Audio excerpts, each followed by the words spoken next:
Bueno, vamos a continuar con columna torácica. Antes de que empecemos, tuvimos una confusión, en especial yo, y no va a haber examen ahorita el lunes. Por lo menos tenemos que terminar pie para que hagamos el examen. Pero sí váyanse preparando, porque cuando vayamos terminando el pie, será el examen. Está bien, doctor. Ok, le pasaré a la siguiente, por favor.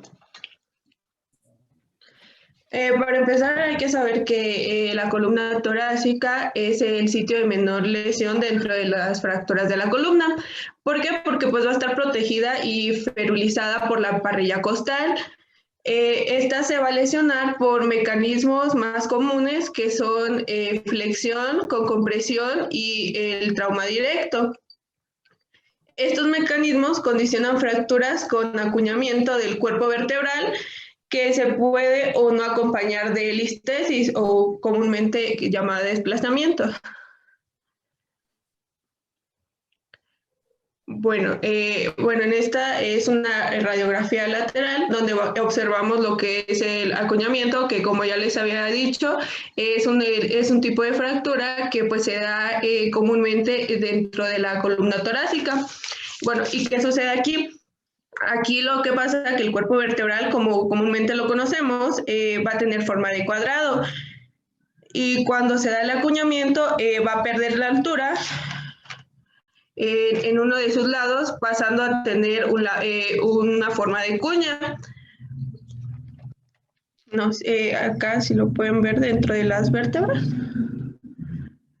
Y pues esto pues dice que se da especialmente en pacientes adultos y en pacientes jóvenes se le conoce como cifosis juvenil o síndrome de Siquelman.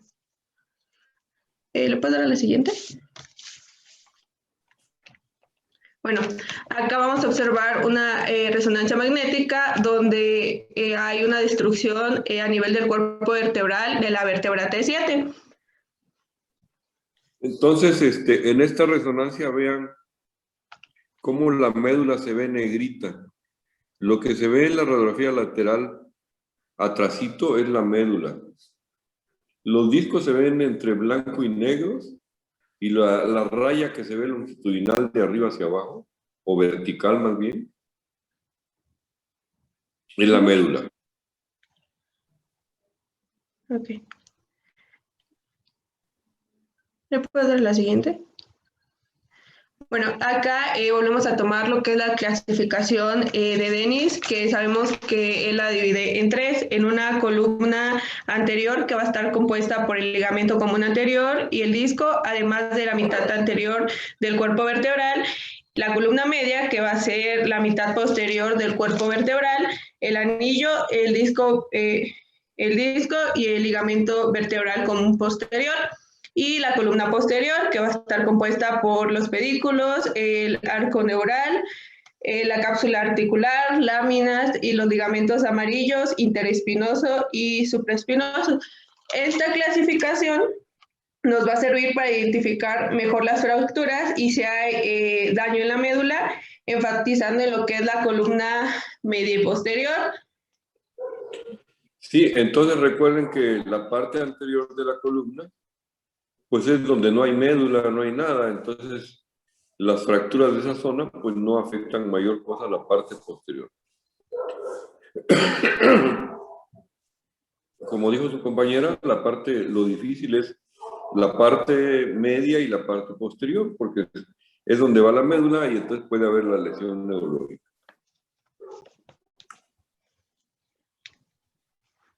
La siguiente, por favor. Bueno, acá pues observamos que va a haber una fractura por compresión del cuerpo vertebral, de lo que es la quinta vértebra, que va a estar multifragmentada y conminuta, que si tomamos la clasificación que ya les había explicado, pues abarca lo que es la columna media y pues parte de lo que es la columna anterior.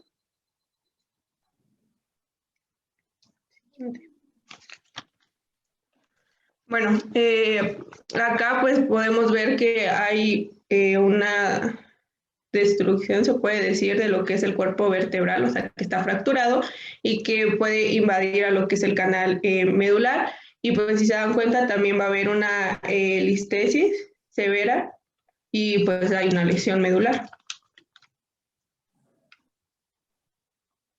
Ahora, ¿cuál es el cuadro clínico de acá?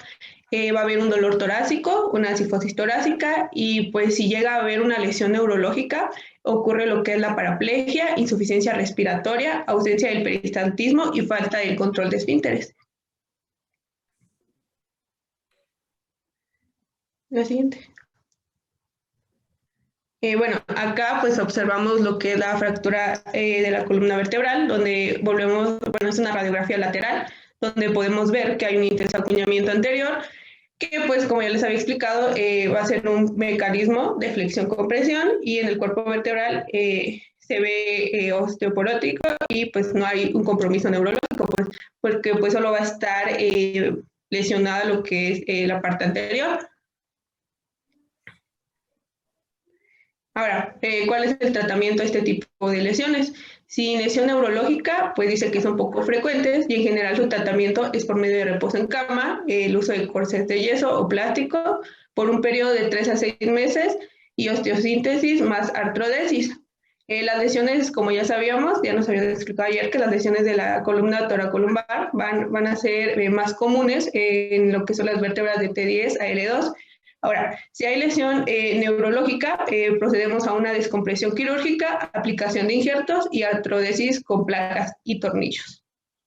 A ver, si hubiera lesión neurológica en la columna torácica, recuerden, el cuadro clínico va a ser todo lo que ya vimos de la columna lumbar: ilio paralítico, falta de control de esfínteres, paraplegia de extremidades pélvicas o paraparesia. ¿Y qué más tendríamos? Insuficiencia respiratoria. Insuficiencia respiratoria. Entonces, por eso les decía yo que se van agregando cosas con lo mismo que ya hay, ¿verdad? Muy bien. Lo que sigue.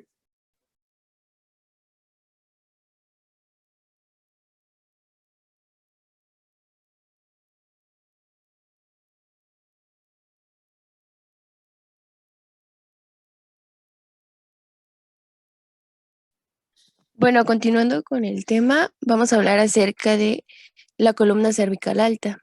La siguiente, por favor, mamita. Bueno, esta es una diapositiva con 3 ejemplos de cómo se puede lesionar la columna cervical. En la primera imagen tenemos que la columna cervical se puede lesionar cuando existe una hiperextensión del cuello. Esta hiperextensión puede ser una hiperextensión crónica o súbita, como en este caso. ¿Qué es lo que sucede? Al haber una hiperextensión, va a haber un desgarro del ligamento intervertebral y también va a haber una ruptura de los discos intervertebrales. En este caso, hubo una ruptura del disco intervertebral entre C5 y C6. Entonces, esta ruptura va a ocasionar que haya una herniación del núcleo pulposo y esta herniación va a comprimir al nervio que sale a ese nivel, en este caso el C6. En la imagen de al lado es similar a la que acabamos de ver, pero a diferencia de esa, aquí va a existir una lesión porque existe una hiperextensión del cuello.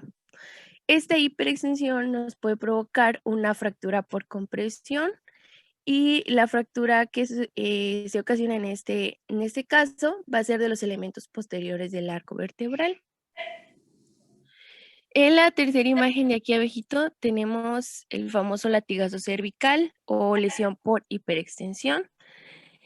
Esta es ocasionada pues cuando hay un choque automovilístico y lo que nos puede ocasionar esta lesión por hiperextensión es que el ligamento anterior se rompa y también que exista luxaciones entre las vértebras cervicales. ¿Le puedes dar la siguiente, por favor? Bueno, ya hablando de lesiones traumáticas de la columna cervical superior, C1 y C2, vamos a hablar de la fractura de Jefferson. La fractura de Jefferson o fractura por por estallamiento, también se le puede llamar. Se va a dar porque existe una compresión axial entre los cóndilos occipitales hacia el atlas, hacia las masas laterales del atlas. Entonces, esta compresión axial va a producir que exista una ruptura del arco anterior y posterior, como lo podemos observar en la imagen que está ahí a un ladito. El tratamiento de esta fractura consiste en la inmovilización por medio de un halo chaleco por de 8 a 12 semanas. Le paso la siguiente, por favor. Aquí está el halo chaleco. Va fijado en la cabeza y en el tórax para con el fin de que se crea una inmovilización a nivel cervical. Aquí tenemos una radiografía lateral de la columna cervical, que es un poco difícil identificar como tal la fractura a ese nivel, pero se opta más por una tomografía. En la siguiente diapositiva tengo ejemplos de una tomografía. ¿Le puedes dar? Gracias. Bueno, la primera imagen que vemos aquí es una tomografía del atlas con un corte transversal, y aquí vemos el claro ejemplo de la fractura de Jefferson. Aquí abajito tenemos la misma fractura, pero con otro corte, y aquí la flechita naranjita nos está mostrando el nivel de la fractura. Bueno, ahora vamos a hablar de la fractura de la apófisis odontoides. Aquí lo importante es el nivel a donde ocurre la fractura. ¿Por qué? Porque pues de eso va a depender el Dígame, tratamiento. Eh, estoy dando clases. Gracias. Adelante, perdón. sí, doctor, no se preocupe. Entonces, la fractura de la apófisis odontoides van a constituir acerca de un 40% de las fracturas que ocurren en el axis. Las más frecuentes son aquellas que ocurren a nivel de la base, y estas van a ser inestables, no van a consolidar. ¿Por qué no van a consolidar? Porque el ligamento transversal que está entre las masas laterales del atlas se interpone entre los elementos fracturarios, en este caso entre la apófisis odontoides y el resto de la vértebra. Entonces, no va a haber un riego sanguíneo adecuado, y esto nos va a ocasionar una necrosis avascular del fragmento que se separa. Y pues las fracturas que ocurren en el cuerpo vertebral se van a curar con mayor facilidad, debido a que estas pues iban a mantener su riego sanguíneo. Y hablando de la espondilolitesis traumática del axis, esta va a ser producida por una combinación de hiperextensión y comprensión axial al mismo tiempo. Y esto va a producir pues una fractura a nivel de las carillas articulares superior e inferior, como lo vemos en la imagen que está ahí. También esta fractura se puede llamar como fractura del horcado, que más adelante les vuelvo a mencionar. Este es un ejemplo de una radiografía transoral para ver la apófisis odontoides. Aquí podemos observar, no sé si Carito puede, la puede enseñar, por favor. ¿La puedes encerrar? El dientito que podemos ver por ahí, el vueltito. ¿Cómo se debe tomar esta radiografía para que podamos ver fácilmente esa apófisis odontoides? Pues con la boca abierta. Bueno, entonces así merito hay que avisarle a los demás que con la boca abierta, ¿verdad? Sí. ¿En quiénes será que no necesitamos decirles que abran la boca? En los ancianos, ¿Por qué? porque no tienen dientes. Muy bien. Muy bien, parece muy fácil, pero a la hora que nadie sabe cómo tomarlas. Sí. Muy bien. Bueno, ¿le puedes dar el siguiente, Caro, por favor? Bueno, aquí tenemos un ejemplo de una tomografía. Y aquí podemos observar otro ejemplo de una fractura a nivel de la apófisis odontoides. Esta es una fractura superior a la base. Y aquí tenemos otro ejemplo bajito. Pues la siguiente, por favor. Aquí hay otro ejemplo de una fractura a nivel del cuerpo, de la vértebra, y aquí podemos ver arriba cómo se ve a nivel cuando se toma una tomografía de esta. Y aquí hay otro ejemplo de otra vista, igual de una fractura a nivel del cuerpo de la vértebra. Y puedes dar la siguiente, Carito, por favor. Y bueno, ahora les voy a hablar acerca de la fractura y subluxación de la apófisis odontoides, que ya les había mencionado algo, pero aquí se los termino de aclarar.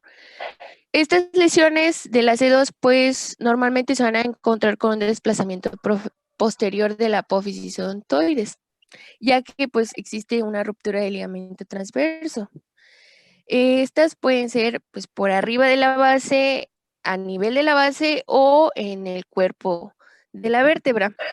Cuando es por arriba es una fractura generalmente estable. Cuando es a nivel de la base es inestable, por lo que ya les había dicho que existe la interposición del ligamento transverso. Cuando es a nivel del cuerpo vertebral, pues también estaríamos ante una fractura estable porque mantiene su irrigación sanguínea. En la figurita que tenemos al lado, en la primera, en la de la izquierda, podemos ver el desplazamiento de C1, el desplazamiento que existe hacia adelante. En este ejemplo, únicamente existe la ruptura del ligamento transverso, pero no hay una fractura a nivel de la apófisis odontoides. Es por eso que la apófisis odontoides queda en su lugar y lo único que se desplaza es la vértebra C1. En el ejemplo de al lado, vemos que ya existe una fractura a nivel de la apófisis odontoides y por lo tanto el desplazamiento es tanto de C1 como de la apófisis odontoides y hay una compresión a la médula. Y pues hablando de la fractura del colgado, sí sé que es una fractura de los elementos posteriores y aquí puede o no puede existir listesis. Esta pues es descrita inicialmente en los pacientes que morían en la horca. Y actualmente estas pues se observan en aquellos pacientes que sufren accidentes automovilísticos tipo contusión o volcadura y pues generalmente estas fracturas tienden a ser inestables.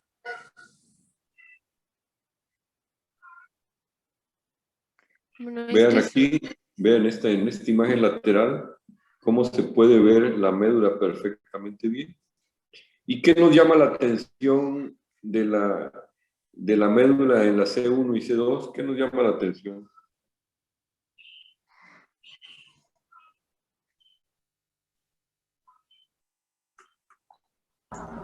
El desplazamiento que tienen y la compresión a la... No, sí, pero no, ¿qué otra cosa nos llama la atención de lo que estamos viendo ahí? ¿Qué hay en la C1 y C2?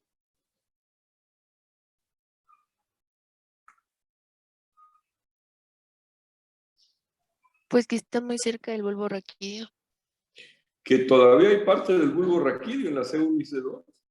Por eso muchos de los pacientes que tienen fracturas de C1 o C2, pues no viven, fallecen, ¿verdad? Y ni los vemos siquiera, porque mueren de inmediato en el accidente, en la fractura. Entonces, casi no vemos fracturas de esta zona porque pues el paciente no logra llegar, ¿verdad? Porque ahí está el bulbo, parte del bulbo. Muy bien.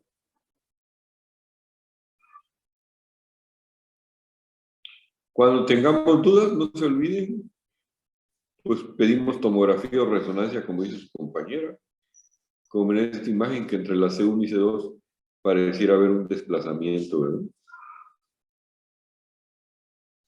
La que sigue. Ahí se ve un pequeño fragmento en la C2 Entonces es necesario pues que solicitemos tomografía y resonancia para ver cómo están las cosas.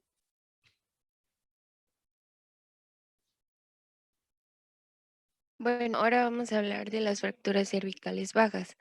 ¿Cuál es el problema aquí? Bueno, aquí el problema es que vamos a encontrar el plexo braquial y aquí pues ya va a existir una lesión neurológica y esta bien puede ser una cuadriplegia o una cuadriparesia.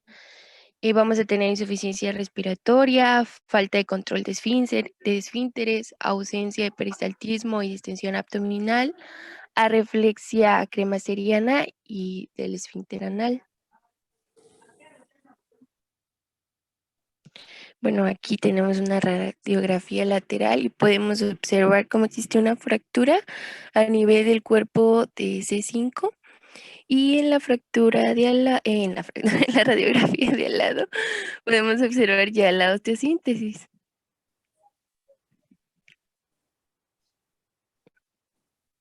Y bueno, este es un ejemplo de un postoperatorio con fusión por el frente y descompresión por detrás del cuello. Los huesos fracturados se removieron y se reemplazaron por un injerto óseo de la cadera del paciente y se observan implantes metálicos por enfrente de la columna. Ahí está. Y eso es todo.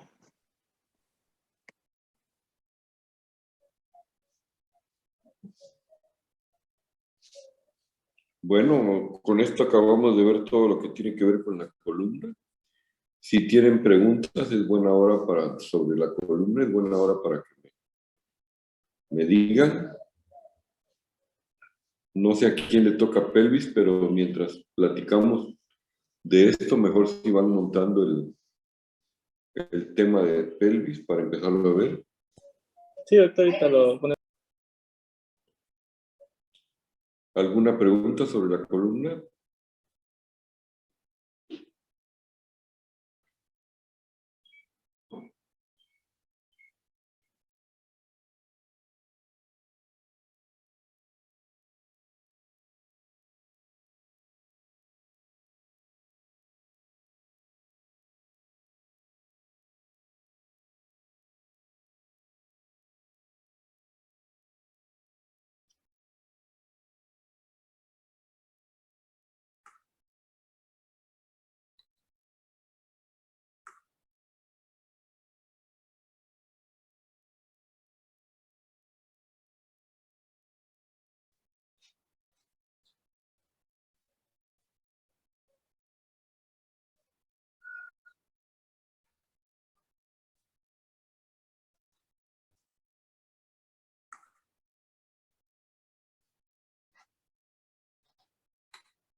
Bueno, entonces ya iniciamos con pelvis.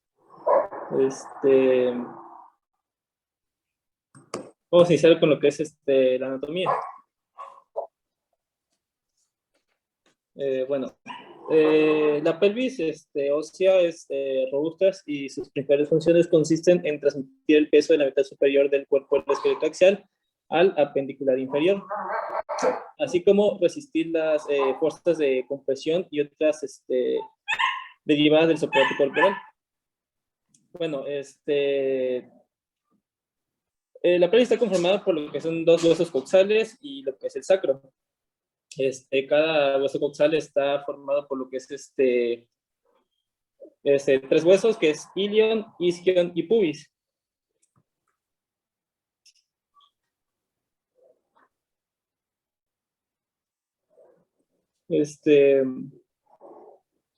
Bueno, estos 3 huesos van a formar lo que es el acetábulo, donde va a encajar lo que es la cabeza del fémur. Y estos están conectados por medio de sus ramas, que son la isquiopúbica, la iliopúbica y la ilioisquiática.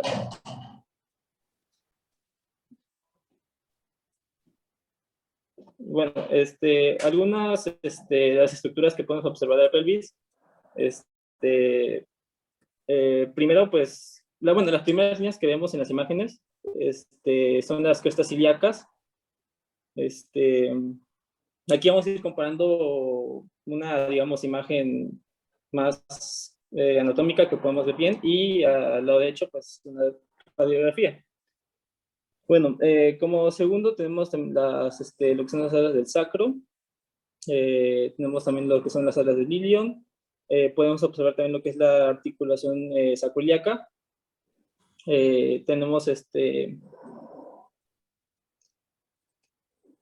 también lo que son las espinas ilíacas, la espina ilíaca anterior superior y la espina ilíaca anterior inferior. Tenemos las espinas isquiáticas, la fosa acetobular, donde va a encajar lo que es la cabeza del fémur. Tenemos la rama superior del pubis, que es la parte más anterior de lo que es el pubis. Tenemos el foramen obturador, tubérculo del pubis, la tuberosidad isquiática, la rama inferior del pubis, que está más inferior. Y pues importante lo que es la sínfisis del pubis, y por debajo de esta sínfisis del pubis se va a formar lo que es el arco del pubis, que más adelante veremos las diferencias entre el hombre y la mujer.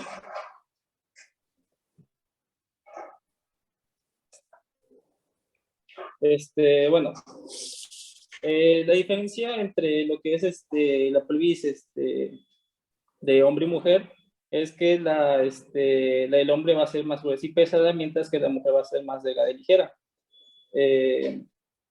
En cuanto a lo que mencioné antes, el arco del pubis es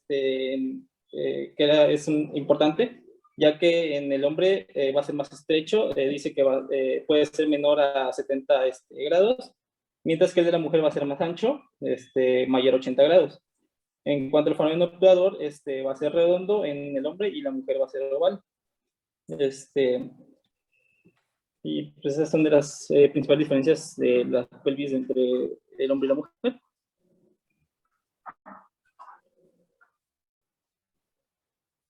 Bueno, avanzando, pues nos encontramos con lo que son los ligamentos.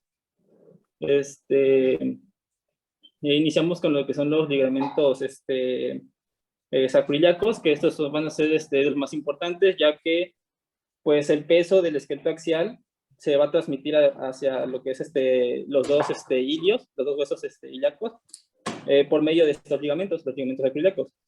Estos se dividen en 3, que son ligamentos sacroiliacos anterior, que se van a encontrar en lo que es en la articulación entre el sacro y el ilio.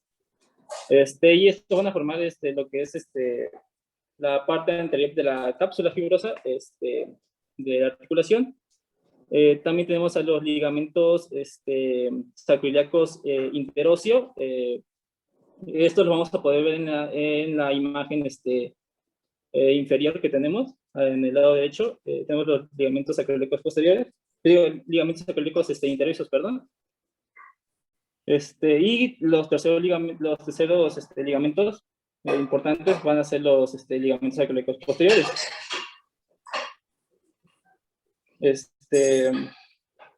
También tenemos lo que es como importante el ligamento sacrotuberoso, ya que este ligamento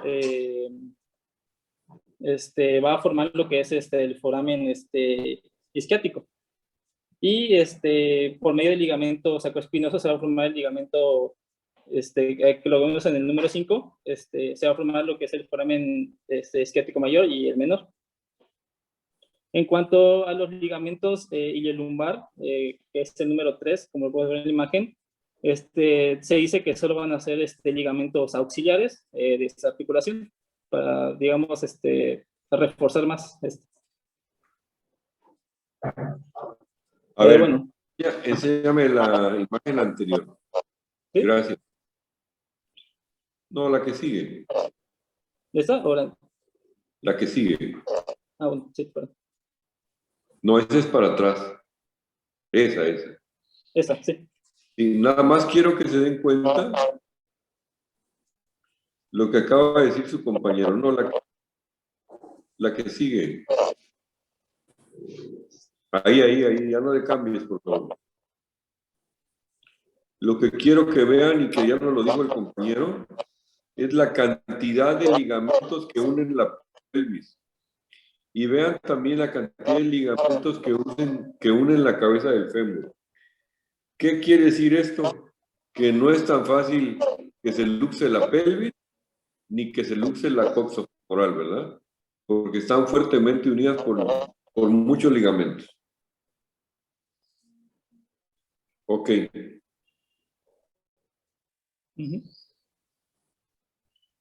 Bueno, continuando, pues la pelvis pues es una cavidad que tiene órganos que pueden lesionarse, como la vejiga, el colon, en cuanto a las mujeres, el útero y vasos sanguíneos de buen calibre. Pues esto es importante más por las fracturas que pueden haber. Bueno, la zona más importante del punto de vista óseo pues es el acetábulo, ya que tiene el partido articular y es la conexión con toda la extremidad pélvica, con lo que sea el fémur, y pues su lesión siempre trae lo que son los problemas para la marcha.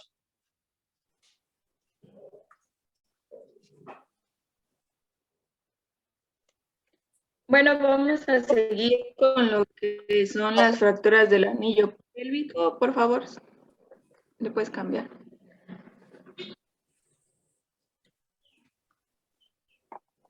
Tomás. Bueno, pues dentro de estos vamos a tener 3 patrones principales de lesión, que sería la compresión lateral, que es la que tiene mayor frecuencia. Tenemos la compresión anteroposterior, que también se conoce como un patrón de libro abierto. Y también tenemos la ruptura vertical, o también se conoce como cizallamiento. Como ya dijo el doctor, la pelvis es muy difícil de luxar o fracturar, así que cuando tenemos una fractura de estas, se debe considerar a un paciente como politraumatizado. Entonces, pues tiene lesiones asociadas, que puede ser un trauma cráneoencefálico, fractura de huesos largos, lesiones torácicas. Dentro de estas, pues igual vamos a tener desgarros de uretra o vejiga, que ya veremos más adelante, y pues un trauma abdominal. Por favor.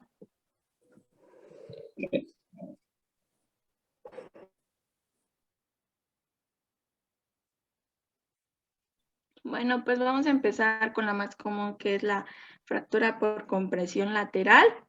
Y un ejemplo de esta pues sería de que al paciente pues